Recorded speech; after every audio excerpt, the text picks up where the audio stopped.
우리 주 예수 그리스도 안에 사랑하는 성도 여러분, 우리가 지난주일 22주일에 우리가 죽으면 영생에 대해서 설명하면서 우리가 죽으면 즉시로 곧바로예요. 그냥 중단되는 것이 없어요. 인터벌, 쉬는 시간이 없어요. 곧바로 우리의 영혼은 그리스도께서 취해 가십니다. 그렇죠? 바로 그리스도에게로 들려 올려지죠. 저는 이 말씀을 여러분에게 선포하면서 여기에는 많은 논쟁이 있었다는 것이죠. 논쟁, 그걸 말씀을 드렸습니다. 동일하게 오늘 23주일에서도 이런 일이 벌어지는데 23주일은 이 23주일 때문에 16세기 1500년대에 종교개혁이라는 엄청난 일이 일어났습니다. 바로 이 문제 때문에, 오직 믿음으로 의롭게 되는 이 일 때문에 엄청난 유럽의 전 역사가 소용돌이 치기 시작했고요. 이 일로 인해서 유럽의 역사가 바꿔지는 거예요. 오늘 내가 우리 청년들에게도 그런 얘기를 나눴지만, 여러분, 우리가 속해 있는 아시아의 역사는 찾을래야 찾을 게 없어요. 다 우리가 지금 외부로부터 이런 역사들이 이 땅에 오게 된 것이고 그 역사의 영향을 받아서 여기까지 온 것이에요. 그러면 유럽의 역사를 이해해야 되지 않겠어요? 이 유럽의 역사가 엄청난 소용돌이가 일어난 것은 뭐냐? 전쟁이 아니에요. 믿음으로 의롭게 된다. 이거 하나 때문에 역사가 뒤집어지고 변혁이 일어나고 놀라운 역사들이 생긴 거죠. 이 주제는 그만큼 싸움, 다툼, 투쟁을 불러일으킨 주제입니다. 23주일에서 우리는 다시 이 개혁교회의 핵심이 뭐냐, 그리고 이 배강교회의 핵심은 뭐냐, 그것은 오직 믿음에 의한 의다. 이것이 이 교회의 핵심이에요. 그러면 이 교회의 핵심이 그거라면 여러분의 핵심이 그거이어야 하죠. 이 고백은 단지 로만 교회, 로마 캐톨릭에서만이 아니라 여기는 제세례파, 그 이후에는 알미니안주의자들과 대항해서도 이 교리는 지켜야 되고 계속 지금도 싸워야 하는 주제다. 한마디로 이 주제는 우리가 교회 밖을 나가면 정말 모든 교회를 다니는 사람들과 싸워야 할 주제가 바로 이 주제다 하는 것이에요. 얼마나 그러니까 이 주제가 중요하면서도 많은 사람들이 이 주제를 오해하고 있고 잘못 알고 있는가, 그걸 우리가 생각해 볼 수가 있습니다. 참으로 이 고백은 오랜 세월에 걸쳐 싸워왔던 핵심 주제였습니다. 어느 정도부터 오랜 세월부터 싸워왔느냐? 그리스도께서는 바로 바리새인들과 싸워왔어요. 이 주제로. 믿음으로 의롭게 되느냐? 아니라는 거예요. 바리새인들은 믿음으로 의롭게 되지만 그러나 우리의 선행이 보태져야 된다.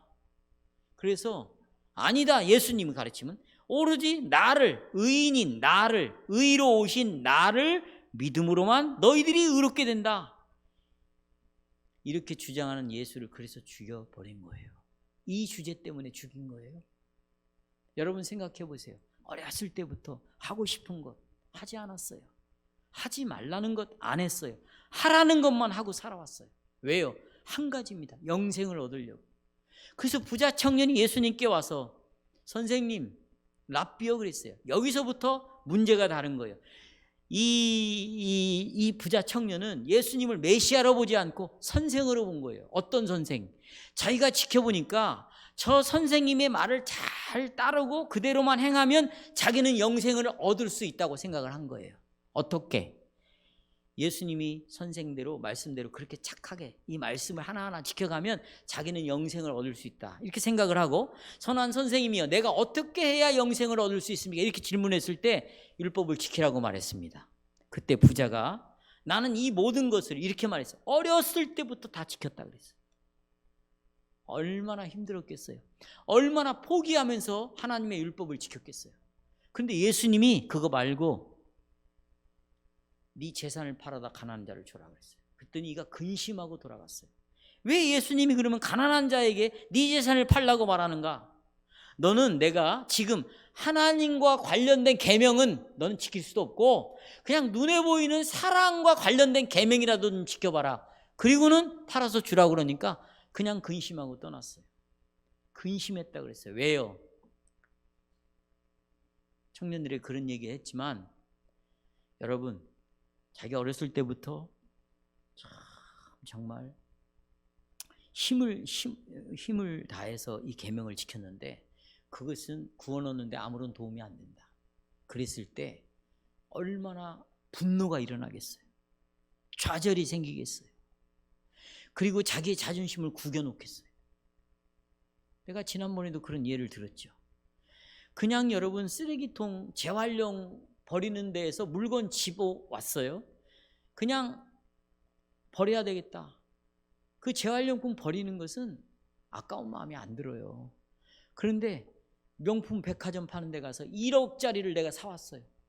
그거 아무런 의미 없이 버려라. 못 버리는 거예요. 교회를 어렸을 때부터 다니면서 교회 생활을 해왔습니다. 하라는 것 했어요. 하지 말라는 건 안 했어요. 선행을 이루어왔어요. 그런데 그게 nothing, 아무것도 아니다. 그것이 구원을 얻는데 아무런 의미 없다. 심지어는 네가 그것으로 상급도 받을 수 없다. 만약에 그런다면 이 사람은 얼마나 좌절이 되고 분노가 일어나겠어요. 그래서 예수를 죽여버린 거예요. 그래서 바울이 말이에요. 예수님 그래서 싸워왔고 그때부터 또 바울은 이 율법주의자들과 계속해서 이 문제를 가지고 싸워왔고 초대교회 때는 여러분이 알다시피 AD 400년에서 500년 사이에 펠라기우스라는 사람이 등장을 하고 그래서 이 펠라기우스와 싸워왔고 지금도 교회가 싸워야 될 가장 중심적인 내용은 뭐냐? 이 유대주의, 율법주의, 펠라기우스주의자예요. 지금은 100% 내 행위로 구원을 얻는다 이렇게는 말하지 않지만 우리가 믿음으로 예수님을 통해서 구원을 얻어요. 그러나 이거 반절, 또 하나의 반절이 뭐냐? 그래도 내가 율법을 지켜서 내가 하나님 앞에 공을 세워야 구원을 얻을 수 있다. 그러니까 하나님과 인간이 협동을 해서 구원을 얻는 이 반펠라기우스주의자들이 또 있어요. 저는 이 싸움을 지금도 여러분과 저는 하고 있어요. 나는 여러분들과 하고 있어요. 말 표현 속에서 생각 속에서 저도 여기에 빠지지 않으려고 또 여러분도 빠지지 않게 하려고 얼마나 설교를 하나님의 주권적인 은혜의 차원에서 어떻게 하나님이 일해 가시는가를 계속 설교하고 있다. 나가면 우리가 영향을 받는 게 뭐냐? 아니다. 우리는 100층에서 떨어진 완전히 파산된 죄인이 아니라 한 1층에서 떨어진 병든 죄인이다. 아직도 내 의지는 건강하고 이 의지로 얼마든지 계명을 지켜나갈 수 있고 이 의지로 내가 열심히 해서 하나님도 만날 수 있다는 생각을 가지고 있기 때문에 우리 이 싸움을 그칠 수가 없어요. 그러니까 예수님은 바리새인과 사도 바울은 유대주의자들과 율법주의자들과 그 다음에 그 고대 교회에서는 펠라기우스와 지금은 반펠라기우스와 지금 우리가 계속 싸우고 있다. 이번 주의 날은 기독교 신앙의 근거라고 할 수 있는 이 이신칭의를 다루는데 수많은 이단들이 지금 이 이신칭의에 대해서 강력하게 반대를 하고 있어요. 이걸 받아들이지 않습니다. 그러나 그건 놀라운 일이 아닙니다. 왜냐하면 모든 이단은 자신의 구원을 전부이든지 아니면 일부든 자력으로 내 노력이 들어가야 구원을 얻을 수 있다 이렇게 생각하고 있고 우리는 교리문답은 오직 그리스도의로만 구원을 받을 수 있다. 또 믿음을 통해서만 구원을 의롭게 될 수 있다. 구원을 받을 수 있다. 이렇게 강조하고 있기 때문입니다. 이 사실은 성경의 핵심이고 우리의 모든 신앙 고백서의 후렴으로 반드시 후렴으로 나오는 거예요. 반복해서 나오는 내용입니다. 좀 다음과 같은 주제로 설교를 오늘 요약합니다. 의라는 것은 예수 그리스도 안에서 믿음을 통해서만 고백한다. 의는 예수 그리스도 안에서 믿음을 통해서만 고백한다. 두 가지 말씀드립니다. 이 의는 선물이에요. 누가 주시는? 그리스도를 통해서 우리에게 주는 선물입니다. 누구를 통해서? 그리스도를 통해서. 자, 우리 교리문답은 다음과 같은 질문을 합니다. 59문답입니다. 같이 보시겠습니다. 그러나 지금 당신이 이 모든 것, 지금까지 여러분에게 전파했던 사도신경에 나오는 그 모든 교리들을 믿는 것이 당신에게 어떤 도움을 줍니까? 믿는 것이. 저는 잠시 믿음을 좀 다뤄야 되겠습니다. 실은 믿음이 필요하다. 그것을 제7주일에서부터 시작을 한 거예요. 우리는 선을 행할 수 없어요. 그렇죠? 어디서 할 수 있는가? 율법을 통해서 할 수 있어요. 하나님 사랑하고 이웃사랑, 우리는 할 수 없다. 할 수 없다. 그래서 우리 밖으로부터 구원이 필요하다. 이때부터 우리에게는 뭐가 필요하냐? 믿음이 필요한 거예요. 믿음이. 그러니까 우리 중에도 어떤 사람이 정말 절대적인 이 믿음을 가지려고 하는가? 자기가 하나님 앞에서 영적으로 죽어 있고 온 죄로 가득 차 있다. 이걸 아는 사람만이 믿음이라는 것을 붙잡으려고 해요. 그러면 어떤 사람이 자기가 죄인인 걸 알겠는가? 성경을 읽지 않고 또 이 복음의 설교에 귀를 기울이지 않으면 절대로 자기는 죄인이라고 알 수 없어요. 몰라요. 성경을 가까이 하면 할수록 이 사람은 얼마나 자기가 부패한 죄인인가를 아는 거고, 성경을 읽지도 않고 멀리 있다고 생각하는 사람은 액자에다가 놓고 나는 죄인이야 감상하는 정도로 끝나는 것이고, 그러니까 이런 상황에서는 믿음이 절대적으로 자기 안에 역사하기가 쉽지 않겠죠. 그렇죠? 자, 이미 앞에서부터 믿음이 필요하다. 자, 믿음이 필요한데 그러면 이 믿는 내용은 도대체 뭐냐? 믿는 내용은 8주부터 22주일까지 사도신경에서 이야기한 거예요. 자, 믿음이 필요해요. 자, 믿는 내용이 뭐라고요? 사도신경의 내용을 그동안 이야기했어요. 자, 오늘은 그러면 이 믿음으로 얻는 도움, 유익이 뭐냐는 거예요.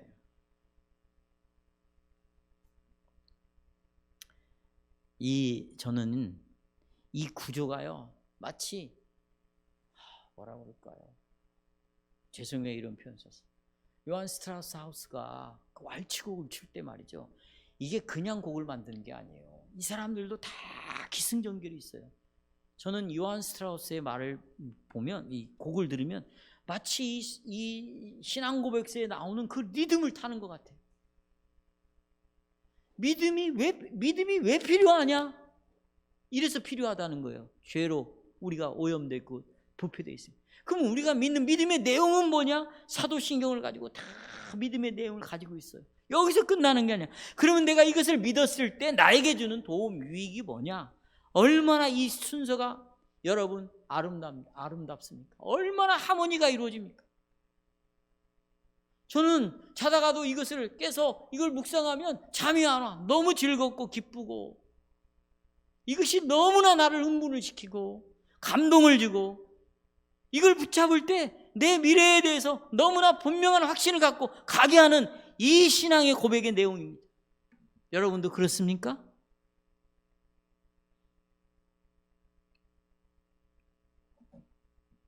우리는 지금까지 사도신경에서 해설해왔던 모든 걸 다 믿습니다.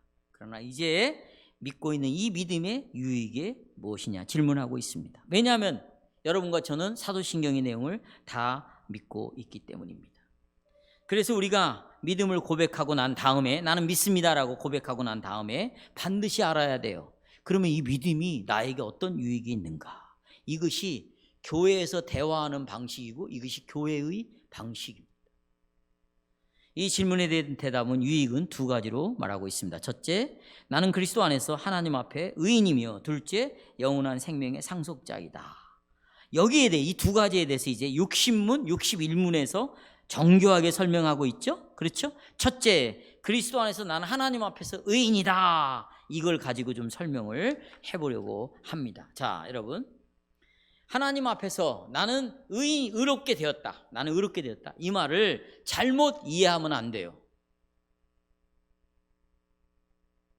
잘못 이해하면 안 돼. 마치요, 이렇게 잘못 알고 있는 사람, 나는 그리스도 안에서 하나님 앞에 의롭게 되었다. 이 말을 나는 이제 죄 없는 사람이 되었다. 이렇게 생각하는 사람이 있어요.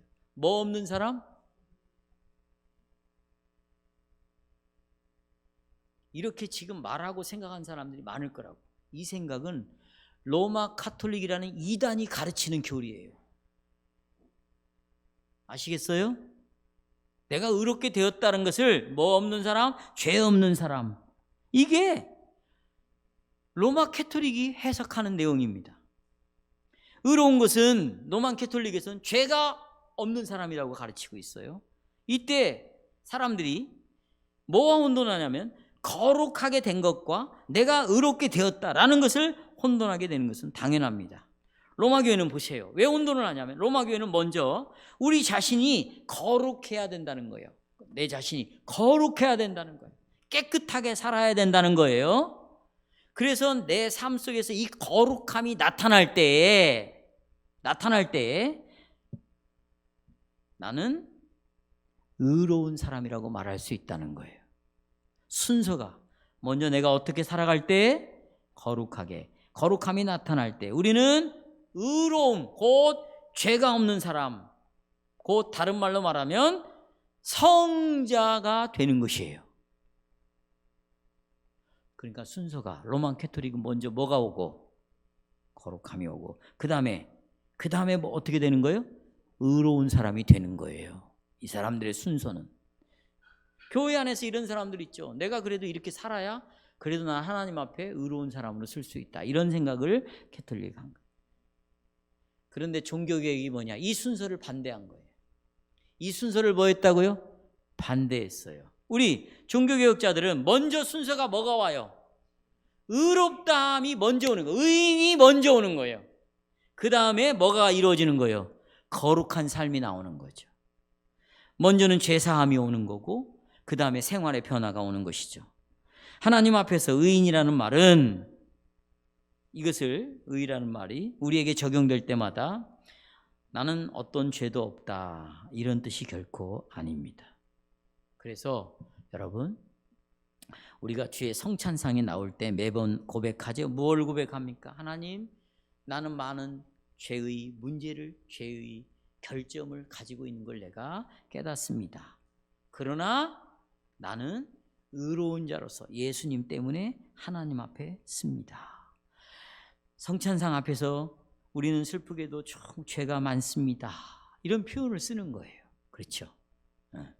개혁교회들은 의인이라는 말을 법정적인 용어로 썼어요. 이게 이제 중요합니다. 법정적인 용어. 다시 말하면 하나님의 법정에는 뭐가 있냐? 율법이라는 것이 있겠죠. 그리고 율법을 가지고 시시비비를 가리는 거예요. 그러니까 이 의롭게 되었다라는 말은 법정적인 용어고 율법의 문제입니다. 먼저 율법이 법정에 선 율법이 나를 고소하는 거예요. 너 이거 어겼지 않냐? 너 하지 말라는 거 했어? 하라는 거 하지 않았어. 그래서 너는 의로운 사람이 아니야 라고 법정에서 판결을 내립니다. 이 판결을 거쳐서 죄인으로 드러나고 율법을 어긴 죄인으로 드러나고 난 다음에 비로소 하나님이 무엇 때문에 너는 그렇게 율법을 어겼어도 너는 죄가 없는 자로 내가 봐주겠어. 이것이 바로 의롭게 되는 것입니다. 이 고소는 어떤 고소냐? 너는 하나님의 영광을 위해서 살 마음도 없고 율법에 따라 살려고 하지도 않고 율법을 따라 사는 것을 살 수도 없고 살기를 싫어한다는 것입니다. 만일 이것이 사실이라면 우리는 하나님의 법정에서 율법을 통하여 영원한 정죄를 받아 마땅합니다. 그러면 하나님과 교제할 수도 없고 성찬상에 나올 수도 없고 구원도 얻을 수 없고 영생을 얻을 수도 없습니다. 따라서 이런 우리들이 의롭게 되었다 선언을 받는 것은 얼마나 중요한 일인지 몰라요. 그런데 내가 의롭게 되었다 이것을 많은 사람들이 망설여. 아니 나 같은 사람이 어떻게 의롭게 돼? 내가 어떻게 의인이야? 캐톨릭에서는 놀라 자빠질 일이에요. 누가 의인입니까? 성경은 시편 14편, 53편, 로마 3장에 보면 의인은 없나니 하나도 없다고 말했어요. 이게 무슨 말이냐면 하나님께서 온 세상을 뒤졌어요. 근데 단 한 명의 의인도 찾아볼 수가 없어요. 단 한 사람도 율법의 한 계명도 지키지를 다 못하고 있다. 그러면 어떻게 해요? 율법을 어겼어요. 그러면 율법을 어긴 자는 정령 죽으리라. 이미 아담과 하와가 에덴 동산에서 이걸 먹는 정령 죽으리라. 똑같은 거예요. 율법을 한 계명이라도 어기면 정령 죽는 거예요. 죽음밖에는 없는 거죠. 마땅합니다. 그런데 우리들은 다 속이는 거죠. 서로를. 여러분 외적으로 누가 악한 걸 보이는 사람 봤어요? 몰라요. 아주 익숙한 관계에 있는 사람들은 보일 수도 있어요. 그러나 외적으로는 다 좋은 것을 보이려고 하죠. 말투도 그렇고 표정도 그렇고 그럼 옆에서 그걸 지켜보면서 저 사람 갑자기 왜 그래? 전혀 저런 사람이 아닌데. 속이는 거죠. 예. 우리는 다른 사람에게 좋은 인상을 각인시키고 싶어 합니다. 우리는 쉽게 그래서 다른 사람에게 너는 참 법 없이도 살 사람이구나. 너는 깨끗해. 이렇게 의롭다고 인정을 많은 사람들이 받아요. 많은 사람이 받습니다. 예. 그러나 여러분, 사람들 앞에서는 사람을 속여서 그렇게 의로운 척 보여서 그렇게 인정받을 수 있을지 모르겠지만 우리가 어떻게 생각하고 우리가 어떻게 살고 있는지 하나님이 다 알고 있잖아요. 그렇죠? 그러면 하나님 앞에서 과연 우리는 의롭다고 인정을 받을 수 있을까요? 네, 절대로 그럴 수 없습니다. 절대로 그럴 수 없어요. 왜 그럴 수 없는가? 자, 육신문답에 보면 육신문답에 그 중간에 보시면 뭐가 나를 고소한다고 그랬어요? 한번 찾아봐요. 집중해서. 내 뭐가? 양심이 나를 고소한다고 그랬습니다. 양심이. 여러분, 양심이. 여러분, 사람이요, 지금 현 시대에 양심이 자기를 자꾸 찔러. 너 이렇게 살면 안 돼. 이렇게 양심이 자기를 고소하잖아요. 이런 사람은요, 오늘 이 시대에는 기적 같은 사람입니다. 우리는 양심을 잠들게 하는데 아주 전문가예요. 양심을 잠재운다니까요. 자기 양심이라도 제대로 움직이는 사람은 다 예수를 믿을 것 같아요. 양심 우습게 알아요. 우습게 합니다. 만약에 그가 양심을 통해서 자꾸 자기 자신을 찌른다, 고소를 한다고 한다면 이것은 그 사람이 하나님의 말씀을 통해서 또 성령을 통해서 말씀을 듣기 때문에 양심이 자기를 고소하는 것이지, 말씀도 읽지도 않아 설교도 듣지도 않아 그런 사람이 자기가 정말 죄인이라고 찔리겠어요? 그런 생각을 갖지 않겠죠. 또 하나 보시면 그 양심이, 이제 보십시오. 육신문답에 내가 슬프게도 하나님의 모든 계명을 거스려 심각하게 죄를 범했다고 양심이 그렇게 찌른다는 거죠. 또 모든 계명 중에 어느 하나도 결코 지키지 않았다. 또 지금도 아직도 모든 악으로 향하는 경향으로 기울어져 있다. 사람들은 여전히 자기는 괜찮은 사람이라고 생각을 하지만 우리는 하나님의 계명들을 범했지만 모든 계명을 범하지 않는 것이다. 이렇게 생각을 하잖아요. 자, 우리 중에 그래도 나는 이대로 말씀대로 지금까지 살아왔어. 난 교회를 나가본 적이 없다니까. 이렇게 자기 나름대로 양심이 그렇게 이야기를 한단 말이에요. 그러나 우리 교리문답은 단 한 계명도 지킨 것이 없다는 거예요. 태어날 때부터 지금까지.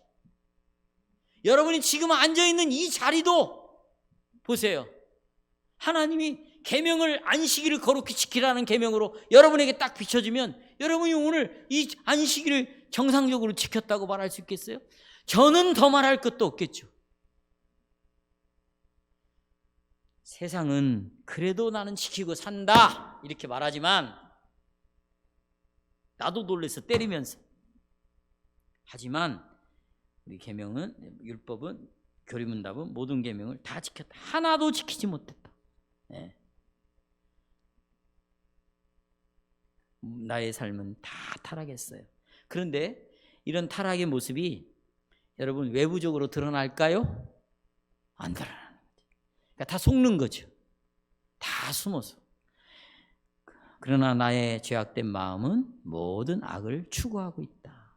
그리고 우리 교리문답은 추가해서 아직도 세 번째, 양심이 나를 고소하는데 뭘 고소? 아직도 모든 악으로 향하는 경향으로 기울어져 있다. 자, 보세요. 여러분, 우리는 지금 아직도 악의 성향으로 이거 주의해야 돼요. 주목해야 돼요. 여러분, 우리는 예수 그리스도를 고백하는 사람들이에요. 사도신경을 믿음으로 받아들였어요. 그렇죠? 구원을 받은 사람이에요. 새로 거듭났어요. 그리고 하나님을 섬기고 있어요. 그러나 지금도 여전히 어디에 기울어져 있어요? 악으로 기울어져 있다. 이렇게 말하고 있어요. 네가 지금도 악을 행하고 있다. 이런 말 아니에요. 이러면 이건 불신자죠. 악으로 기울어져 있는 거예요. 자꾸. 그래서 우리는 믿음의 투쟁을 하고 있고 지금도 싸우고 있으면서 또 하나님의 말씀으로 돌아오기도 하고 또 악의 성향으로 또 가. 그러나 실제적으로 완전히 악을 행함으로 그 안에 빠져갖고 살지는 우리는 않는다라고 말하고 있습니다. 자, 여기 정리해보자면 참 이상합니다. 한편으로는 하나님 앞에서 우리가 의롭게 되었다고 고백하고 다른 한편으로는 하나님 앞에서 우리가 불의하다고 고백합니다. 그러니까 우리는 두 가지를 동시에 고백하는데 하나는 의롭게 되었다는 것과 또 하나는 뭐? 죄악됨을 동시에 비교합니다.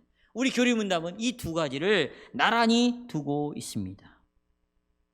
왜 이렇게 의롭게 됨과 죄악됨을 나란히 두었을까요? 이것은 우리로 하여금 뭔가를 방지하기 위한 것인데 그것은 뭐냐? 나는 이제 완전한 사람이 되었다. 죄 없는 사람이 되었다. 이 개념에 빠지지 않도록 하는 것이죠. 그러니까 우리는 의롭습니다. 동시에 우리는 뭡니까? 악의 성향에 기울어져 있다. 그러니 의롭게 되었다는 것 때문에 높아져도 안 되고 내가 악의 성향에 기울어졌다는 것 때문에 움켜려도 된다 안 된다. 이것이 교리의 핵심이라는 거예요. 이루었다함도 아니요. 아까 그랬잖아. 내가 지금 완전히 이루었다함도 아니다. 그러나 이루지 못했다고 내가 주저앉을 일도 아니다. 그러면 여러분 이제 나는 이렇게 이 두 가지가 어떻게 가능한가? 어떻게 가능한가? 내 스스로는 불의한데 어떻게 하나님 앞에 의인이 될 수 있는가? 이 질문은 우리를 이 문제의 핵심으로 데려가는데 본 교리문답은 이렇게 말합니다. 나는 그리스도와 육신문답. 나는 그리스도 안에서 하나님 앞에 의인이며 그랬어요. 그리스도 안에서 내가 하나님 앞에서 의인이다. 그러니까 내가 하나님 앞에서 가진 의는 내 것이 아니다라는 거예요. 누구 안에서 가진 의예요? 그리스도 안에서 가진 의입니다. 그러니까 내가 선행, 율법을 지켜서 의로운 사람이 된 것이 아니라 그 말이죠. 그리스도 안에서 의롭게 되었다면 이 의는 누가 주신 선물?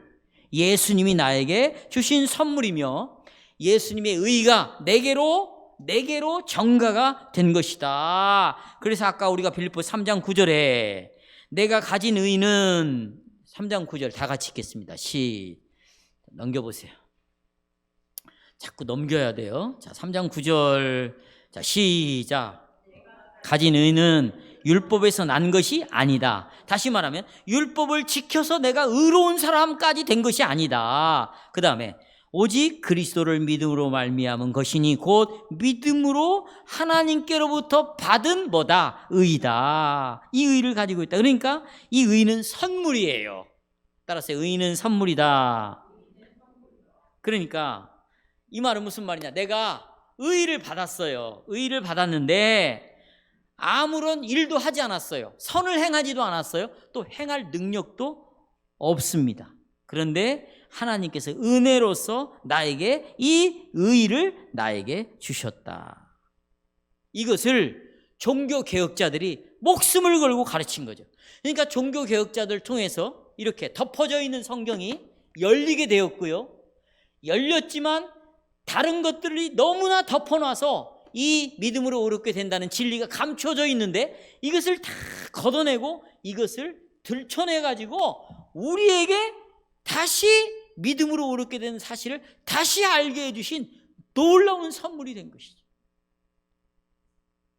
이 신칭의는 하나님의 선물이지 사람의 공로가 결코 아닙니다. 그래서 우리가 세례를 받을 때에도 나는 하나님 앞에서 예수 그리스도를 통해서 나는 믿음으로 의롭게 되었습니다. 이것을 분명히 고백을 하게 되는 거고 이 사실은 주의 성찬을 기념할 때도 우리에게 분명히 선포하고 있습니다. 오늘 교리문답은 이어서 세례를 받을 때에도 성찬 때에도 교리문답에도 이 용어를 사용하고 있는데 60문답 하나님께서는 마치 내가 어떤 죄도 없고 찾으셔야 돼요. 찾았어요? 내가 어떤 죄도 없고 그 다음에 결코 범하지 않은 것처럼 그리고 그리스도께서 나를 이루신 모든 순종을 누가 이룬 것처럼 내 자신이 이룬 것처럼 이것들을 나에게 어떻게 내려주셨다. 그래서 하나님께서는 우리를 오직 예수 그리스도 때문에 나를 의롭다고 간주해 해 주시는 것이고 나를 죄 없다고 여겨 주시는 것입니다. 그래서 하나님께서는, 아버지께서는 우리를 지금도 아무런 장애물 없이 나에게 오시고, 오늘도 보세요, 나에게 오늘도 찾아오시고 우리는 다시 예배 시간에 아버지께 올라가고, 그것을 통하여 다윗은 나는 이렇게 고난이 있고 내 미래가 불확실하고 나는 앞으로도 계속 죽임을 당할 수밖에 없는 고통 속에 있지만 그래도 나는 만족한다, 나는 지금 안심하고 있다라는 것은 바로 이렇게 은혜 안에서 내가 아버지께 나가고 아버지가 나에게 찾아오시는 이 관계 때문에 나는 만족을 누린다라고 말하고 있는 것입니다. 그렇습니다. 그리스도 안에서 우리는 의의 선물을 받았고 우리는 그래서 하나님 앞에서 의인이 되었습니다. 이 사실은 이제 우리가 반드시 믿어야 되는 것. 그러나 이런 그리스도를 거절하는 자는 의를 공유할 수가 없습니다. 왜냐하면 의는 누구의 것이에요? 그리스도의 것이에요. 의는 누구의 것? 그리스도의 것. 우리가 믿을 때 믿음으로만 이 의를, 예수님이 주신, 마련해 오신 그 의를 내가 공유할 수 있습니다. 자, 그러면 두 번째, 믿음을 통해 의에 이르는 방법입니다. 우리는 하나님 앞에서 의인입니다. 이제 우리 교리문답은 이 사실에 두 번째 유익을 덧붙였어요. 첫 번째 유익은 그리스도 안에서 하나님 앞에 의롭게 되는 것이고, 두 번째 영원한 생명의 상속자, 이것이 우리가 믿음으로 얻는 유익입니다. 여러분, 상속자라는 단어는 언약에 관한 교리의 매우 중요한 용어입니다. 저는 이 시간에 바울이 로마서, 갈라디아서, 히브리서에 기록된 것에 대해서 생각을 해보고 싶습니다. 여러분, 자 보십시오. 상속자는요, 이제 저를 보세요. 여러분과 제가 상속자가 되었다, 그 말은 그것이 돈이든 땅이든 물건이든 뭔가를 내가 받을 수 있는 수령자, 수령할 수 있는 사람이 되었다라는 이런 말입니다. 그러니까 상속자는 누군가가 상속자에게 줘야 돼요. 수여하거나 또 정가, 예를 들어서 뭐 땅 문서를 이렇게 옮겨 놓는다든지 뭐 이런 거에 의해서 어떤 것을 받습니다. 그런데 상속자는 절대 자기의 노력으로 상속을 받는 것이 아닙니다. 이게 핵심이에요. 가영아, 상속자는 뭘로 받냐? 보증으로 받는 거예요. 약속으로 받는 거예요. 뭔가 보증이 있어야 돼요. 약속으로 받는 것이지 내 노력으로 상속을 받는 것이 아닙니다. 상속자는 유업을 주겠다고, 유업, 그것이 돈이든 재산이든 부동산이든 동산이든 갑으로 내려오는 무슨 물건이든 이것을 주겠다고 보증한 사람이 있잖아요. 그것이 뭐 부모가 됐든 누가 됐든 그 사람이 죽을 때에만 유업을 받습니다. 오늘 히브리서 9장에서 유언을 한 사람이 죽을 때 혈액이 발생한다고 말하고 있습니다. 때로는 친척이 죽은 후에 상속자가 된 사람도 있는데요. 그래도 이 사람 역시 상속자는 사전에 미리 통보를 받습니다. 법적으로 통보를 받고 또 법적으로 근거가 될 만한 그런 자료들을 가지고 당신이 조카지만 상속을 받습니다, 이렇게 통보를 받는 거예요. 통보를 받는 거예요. 그래서 그 상속자는 내가 이제 상속자가 되었구나, 나는 뭔가를 받는구나, 여기에 대해서 알 수가 있는 것이죠. 물론 우리는 지명된 상속자가 사전에 약속된 유업이 참으로 자기에게 주어질 것이다 라는 사실을 반드시 믿어야 돼요. 당신이 법적으로 이제 상속자가 되었습니다. 그러면 나에게 이만큼이 나에게 온다, 이것을 분명히 믿어야 되고 그걸 잘 알고 있어야 됩니다. 상속자가 비록 자신이 이것에 관해서 권리가 없을지라도 상속자는 전적으로 어디에 기초를 두고 있는가? 약속에 기초를 두고 있다. 뭐예요? 약속. 그래서 이게 언약적인 단어란 말이죠. 상속이라는 말. 아시겠죠? 약속에 근거해서 그 약속을 뭘로 남겨요? 법적으로 남기는 거예요. 법적으로. 그리고 이 사람이 반드시 죽어야 된다. 우리가 히브리서 9장을 읽었는데요. 여기도 보면 이제 그리스도께서 유언자로 나와요. 15절 보시겠어요. 다 같이 보세요. 15절, 9장 15절. 이로 말미암아 그는 새 언약의 중보자이시니 이는 첫 언약 때 범한 죄에서 속량하려고 죽으사 부르심을 입은 자로 하여금 영원한 기업의 약속을 얻게 하려 하심이라. 그러니까 옛 언약 아래서, 옛 언약, 여러분 보세요. 옛 언약이라는 말은요, 옛날에 유언을 남겼어요. 유언을 누가? 예수님이 이 땅에 오셔서 우리를 건져낸대요. 이게 구약의 옛 유언이에요. 근데 그 유언을 따라 누가 왔냐면 예수님이 왔어요. 그 유언이 이어지려면 이 유언자가 반드시 뭐 해야 돼? 죽어야 돼요. 그래서 십자가에 뭐 했어요? 죽으심으로 예수님의 유언이 우리 안에 실제로 우리의 것이 되었다. 그러면 우리의 것이 되려면 이 예수님의 유언이 우리의 것이 되려면 그냥 되어지는가? 반드시 뭐가 요구되어지는가? 뭐가? 믿음이라는 것이 요구되어진다. 뭐요? 믿음이. 예수님이 우리에게 영생을 주시겠다고 이미 창세기부터 쭉 얘기해요. 이분이 오셨어요. 유언자가 오셨어요. 그리고 유언자가 죽었어요. 그리고 이 유언자의 약속을 내가 받아들였어요. 다른 거 없어요. 유언자가 한 약속을 받아들였어요. 그랬더니 우리에게 뭐가 왔냐? 영원한 생명이 왔다 그 말이에요. 아멘. 그래서 두 번째 유익이 뭐라고 돼 있어요? 영원한 생명의 그 밑줄 좀 치세요. 첫 번째는 그리스도 안에서 하나님 앞에 의롭게 되었다. 두 번째 유익은 우리가 뭐가 되었어요? 상속자가 되었어요. 무슨 상속자?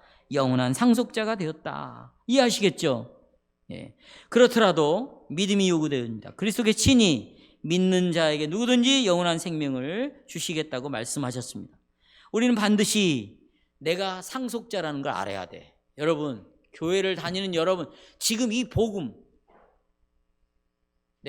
나는 상속자다. 뭘 받아요? 영원한 생명을 알아야 돼요. 그러니까 상속자라는 걸 내가 믿어야지. 그래야 예수님의 유언을 내 것으로 영원한 생명을 받지. 그렇죠. 그런데 중요한 것은 뭐냐면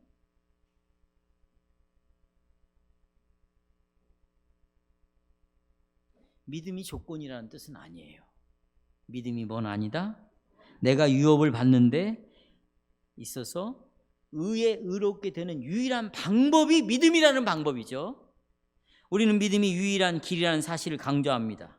우리가 만일 믿음의 길로 가지 않는다면 우리는 하나님의 약속을 받을 수가 없어요. 유업을 받을 수가 없고 유업을 내 소유로 만들 수가 없어요. 그러므로 제 60문답 보십시오. 당신은 어떻게 하나님 앞에서 의인입니까? 라고 질문할 때 답은 즉시로 예수 그리스도를 믿는 참 믿음에 의해서입니다. 이 답은 마찬가지로 오직 내가 믿는 마음으로 이 선물을 받아들이기만 하면 됩니다. 라는 말로 끝을 맺죠. 그렇죠? 반드시 믿음으로 받아야 됩니다.